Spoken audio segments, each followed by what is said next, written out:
একদিন গভীর এক জঙ্গলের মধ্যে দিয়ে হেঁটে যাচ্ছিল এক ব্যক্তি। চারদিকে নীরবতা। হঠাৎ আকাশে ভেসে থাকা এক মেঘখণ্ড থেকে সে শুনতে পেল এক অদ্ভুত গায়েবী আওয়াজ, অমুকের বাগিচায় পানি দাও। লোকটি অবাক, বিস্ময়ে আকাশের দিকে তাকিয়ে রইল। এরপর কি হলো জানেন? মেঘটি ধীরে ধীরে এগিয়ে গেল এবং এক বাগিচার উপর গিয়ে প্রবল বৃষ্টি বর্ষণ শুরু করল। বাগান ভরে গেল পানিতে।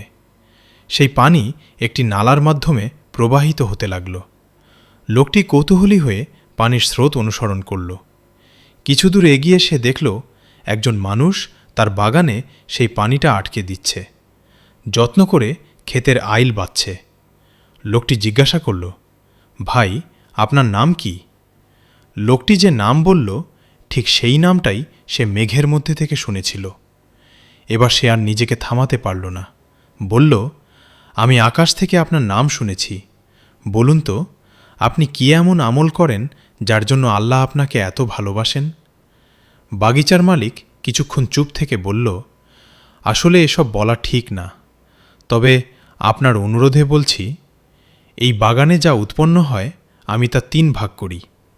1 ভাগ আল্লাহর রাস্তায় দান করি, 1 ভাগ পরিবার নিয়ে খাই, আর 1 ভাগ আবার বাগানের উন্নতির জন্য খরচ করি।